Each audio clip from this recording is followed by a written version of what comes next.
नमस्कार, लेखणी शास्त्र न्यूजमध्ये आपण सर्व रसिक प्रेक्षक बांधवांचे स्वागत। दरवर्षीप्रमाणे कुडावद, तालुका शहादा, जिल्हा नंदुरबार येथे 15 ऑगस्ट रोजी ग्रामपंचायत, जिल्हा परिषद मराठी शाळा, आदर्श माध्यमिक विद्यालय या ठिकाणी राष्ट्रीय ध्वज, तिरंगा झेंडा फडकविण्यात आला। तसेच उपस्थित कर्मचारी, जिल्हा परिषद प्राथमिक शाळा, माध्यमिक शाळा, ग्रामपंचायत सदस्य, महसूल कर्मचारी, बालवाडी, अंगणवाडी सेविका, आशा सेविका यांनी उत्साहात 15 ऑगस्ट स्वातंत्र्य दिन हा साजरा केला।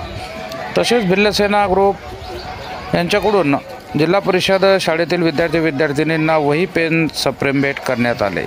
ग्रामपंचायत सरपंच चुन्नीलाल यांनी झेंडा फडकविला। बघत रहा लेखणी शास्त्र न्यूज, नंदुरबार जिल्हा विशेष प्रतिनिधी दगडू निकुम यांची रिपोर्टिंग। जय हिंद, जय संविधान, जय महाराष्ट्र। तुमच्या आपल्या आवडत्या लेखणी शास्त्र न्यूज चॅनलला लाईक, शेअर आणि सबस्क्राईब करायला अजिबात विसरू नका। नंदुरबार जिल्ह्यात प्रतिनिधी नेमणे आहे, आमचे जिल्हा प्रतिनिधी दगडू निकुम यांच्याशी संपर्क साधा। जय हिंद।